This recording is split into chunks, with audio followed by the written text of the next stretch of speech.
It's my pleasure to welcome you to the part of the evening that I always find so very special, and that is our awards ceremony. And that's where we get to brag about the incredible talent and vision and philanthropy in the region, which so often gets overshadowed by the politics of the day. We consider it our role at MEI to highlight the region's many positive developments. MEI has honored leaders and innovators from the Middle East since 2008. In 2010, our MEI Visionary Award went to Issam Fares, former Deputy Prime Minister of Lebanon. It recognized him and his foundation's remarkable work in underserved parts of Lebanon. Thank you.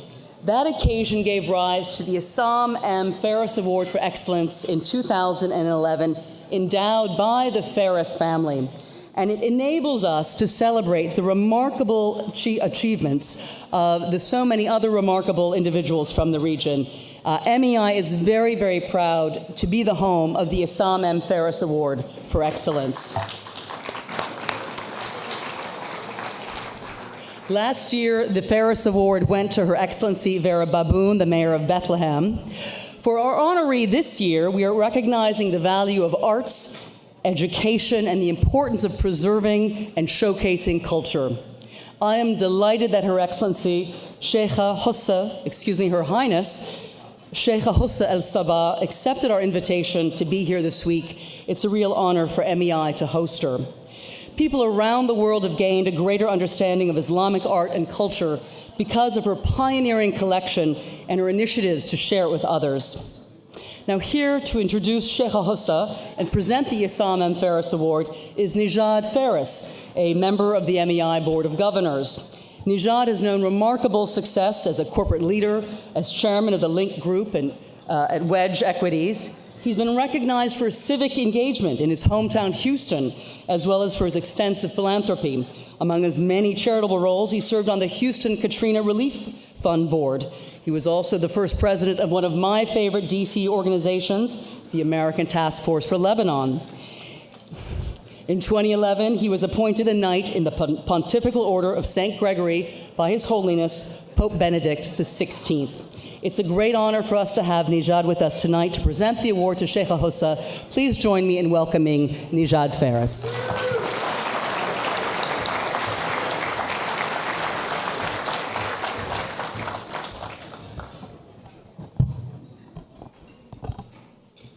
Your Excellency Sheikha Hussa Sabah, Mr. Fadi Ghandour, Excellencies, ladies and gentlemen, good evening. I'm honored to be here to present the Issam M Fares Award for Excellence to this year's very worthy recipient, Sheikha Hussa Sabah, al-Salem al-Sabah. I want to thank my colleagues on the Board of Governors, MEI President Wendy Chamberlain, or as I like to say, our boss, Wendy Chamberlain, and her amazing staff for inviting me to be part of this special evening. The Issam M Fares Award for Excellence was created to honor inspirational, innovative Arab individuals and inspirational, innovative Arab individuals who are making a difference in their communities and internationally. Previous recipients include the Mayor of Bethlehem, a globally respected United Nations mediator, and the world's most famous Arab woman architect.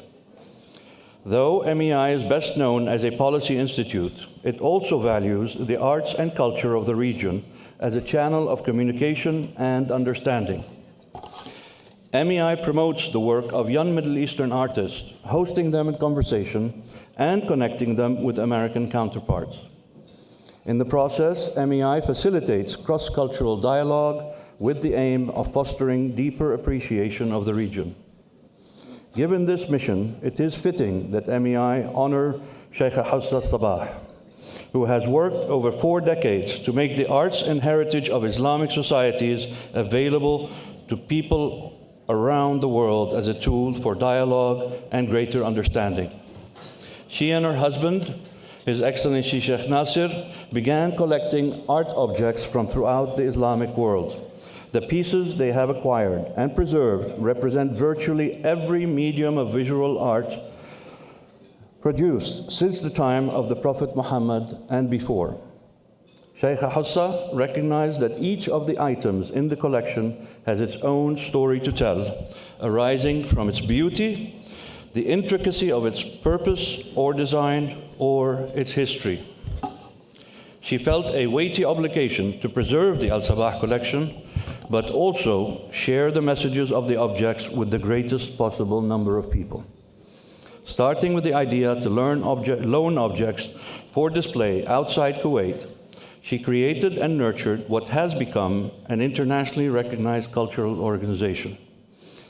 The al-Athar al-Islamiyya promotes education and conducts an annual cultural season of lectures, concerts, forums, workshops, and children's programs. It organizes traveling exhibitions and the loan of objects to other museums, publishes a quarterly magazine, delivers training programs for docents, provides entree for people to consider museum work professionally, and maintains 2 libraries. The impact of Sheikha Hussa's drive to connect, our Museum of Fine Arts enjoys a landmark partnership with the al-Athar al-Islamiyya and is currently a great example of her effort to connect. She has currently loaned the Museum of Fine Arts in Houston an expanded installation of the exhibit. It's called The Arts of the Islamic Lands, selection from the Al-Sabah collection, Kuwait. It's been on display since 2013. The collaboration between the 2 institutions led to a first show in 2013. Today's expanded installation more than triples the earlier display, presenting objects dating back from the 8th to the 18th century, ranging in origin from North Africa to Central Asia. Sheikha Hussa may remind us shortly how the beauty or the history of certain objects can thrill or fascinate an individual viewer. But she has also made clear through her work in Kuwait and collaborations with the institutions around the world that having windows into one another's cultures is crucial for building understanding and respect between people. We need to foster such understanding as a counter to Islamophobia and anti-Arab sentiment prevalent in public discourse. Islamic artists spread over 3 continents and more than a millennium of human experience have given us a rich heritage. As a curator and as a museum goer, Sheikha Hussa encourages us to listen for, quote, dialogue between the objects. If we look and listen as she suggests, we can recognize our common humanity and celebrate it. On a personal note, Sheikha Hussa, you honored us. Where is Sheikh? On a personal note, Sheikha Hussa, you honored us with your presence at our home in Houston and impressed us all with your humility, your kindness, and your vast knowledge and passion for your work. You further honor us this evening by being here tonight.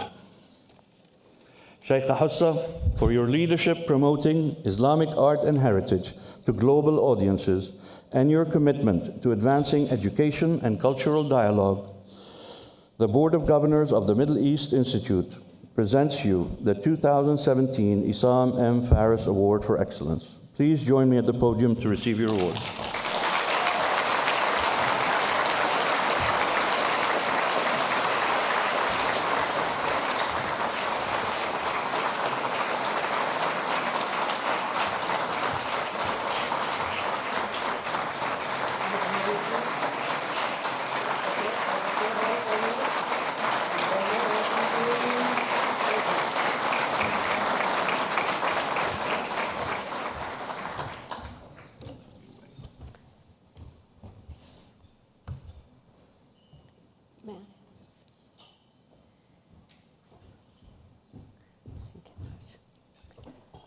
Assalamu alaikum. Thank you very much, Nijad Issam Fares, for this honorary award. I wish also to thank President Chamberlain and for also our ambassador, Sheikh al-Salem Sabah, for being here. Receiving the Middle East Institute's Issam Fares Award for Excellence is an honor. It is a tribute to the good work and the hard work that a fabulous team of al-Athar in Kuwait is doing. I am pleased to receive this award on their behalf. In fact, it's a challenge. It required me to share the inspiration and purpose of the organization with you. As every one of you knows, we get so focused on what needs to be done that we normally or often forget why we're doing it. I enjoyed stepping back and thinking about why. When I was a little girl, I used to go to the Kuwait Oil Company's movie nights, and it always started with Tom and Jerry. And I loved the classical music that played in the background. That is when Tom was not chasing Jerry. My interest in classical music led to ballet classes and a genuine appreciation for the arts. Alas, my ballet career was cut short in the 60s, and I had to find other activities to follow. But my enthusiasm for the arts continued. As a young mother, that's a long time ago, I wanted to make sure my children appreciated the culture they were born into. It was equally important to expose them to different cultures and applications of art. For many years, we spent our summers in London.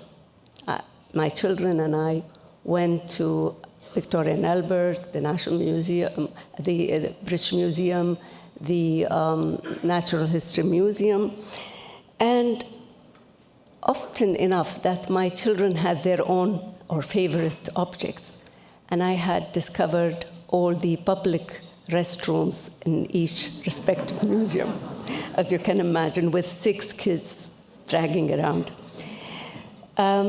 So music concerts, theatrical performances were all on our schedule. So as a mother, I wanted to ensure that my children would appreciate all what the world can offer. To accomplish that, I had to make sure they appreciated what I call the 3 E's, that is education, entertainment, enlightenment. In 1983, with the founding of al-Athar al-Islamiyya in Kuwait, we had to decide, my husband and I, what we wanted for the organization, and in a broad reality, what we wanted to accomplish for the people of Kuwait, its residents and visitors. It was ironic. We wanted the same thing, to provide multicultural education, entertainment, and enlightenment. These became the 3 pillars of al-Athar. It's not to say there were no changes. 2 big changes, in fact. First, the audience grew from 6 kids to an entire nation. A second, we had to bring the 3 E's opportunities to Kuwait, to create the environment where we can work through them. By the way, the al-Athar al-Islamiyya is a non-profit cultural organization with the Al-Sabah private collection at its heart. The collection consists of more than 30,000 pieces and spans in time like 6,000 years, and in geographical dimension from Spain to China. And it is the core for all the activities that we undertake in Dar al-Athar. Traveling exhibitions, international conferences, educational program, all based on the collection. When the museum opened in '83, our education program consisted of school visits and a booklet. Today, we have programs for people from the age of 4 months to adults. In fact, we have recently been awarded a U.S. State Development Middle East Project Initiative grant to expand the application of non-traditional learning in the country. Just 2 months ago, we started our annual cultural season, number 23. This season, we have more than 300 activities on the calendar. These provide multiple chances to learn more about the world we live in and beyond. We reach to the global community to actively experience different aspects of cultures, familiar and foreign, to enjoy events that make the audience laugh, cry, and most importantly, think. And all these events together deliver my 3 E's. I have grandchildren now, and when I think about the future of Dar al-Athar al-Islamiyya, I think of their grandchildren. I want them to see our facilities as an extension of a playground, a familiar place to gain and share knowledge, to celebrate beauty, and to have fun. I want them to come and learn about their own culture and different cultures. I want them to experience events like the Japanese-Korean traditional fashion festival held at Dar al-Athar a few years ago, and the Tales of Beatrix Potter, a locally written, produced, and performed play presented a few weeks ago. I want them to listen to the generational equivalent of Glenn Lowry, the director of MoMA in New York, who's going to give a talk in Kuwait next week on the contemporary modern art, contemporary Middle Eastern art. And Professor Christian Robin from CNRS in Paris talk about the origins of Arabic language. I want them to attend showings of classical children films like Wizard of Oz and concerts featuring classical music. From Europe, Raga from India, and Shi Bei Feng from Northwest China. I wish for the children of Kuwait and of the world the same thing I wanted for my children and their children: to go to museums, to be entertained, enlightened, and educated. Thank you.